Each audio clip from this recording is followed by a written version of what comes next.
नवंबर में केंद्र सरकार ने 8वां पे कमीशन बनाया और उसे टर्म्स ऑफ रेफरेंस यानी कि टीओआर को हरी झंडी दे दी, जो सिफारिशें तैयार करने के लिए मुख्य गाइडलाइन का काम करेगा।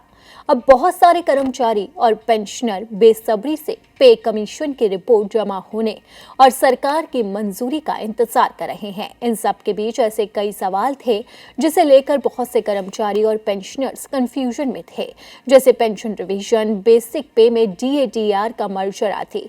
इन सवालों को लेकर हो रहे कंफ्यूजन को केंद्र सरकार ने संसद में जवाब देकर दूर कर दिया है। केंद्र सरकार ने साफ कर दिया है कि वो केंद्र सरकार के कर्मचारियों और पेंशनर्स की बेसिक सैलरी के साथ महंगाई भत्ता या महंगाई राहत को मर्ज करने के किसी भी प्रस्ताव पर विचार नहीं कर रही है।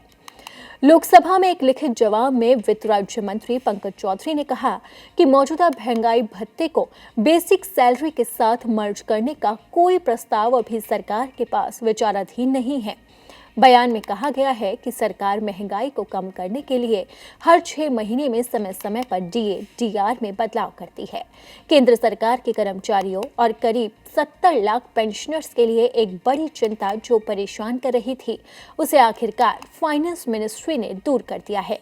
नोटिफाइड टर्म ऑफ रेफरेंस में एक रेफरेंस गायब होने से शुरू हुए हफ्तों के अंदाजों के बाद मिनिस्ट्री ने ऑफिशियली साफ कर दिया है कि 8th पे कमीशन अपने मैंडेट में पेंशन रिवीजन को शामिल करेगा।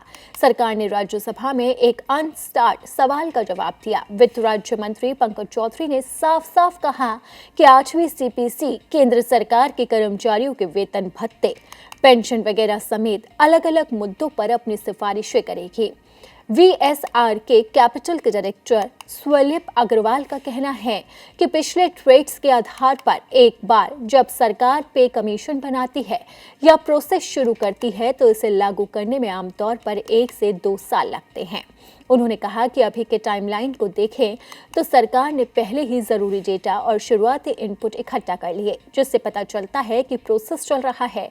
इन इंडिकेटर्स को देखते हुए 8वें पे कमीशन की सिफारिशें साल 2027 से पहले लागू होने की पूरी तरह से उम्मीद की जा रही है और ये कर्मचारियों के लिए बड़ी खुशखबरी है।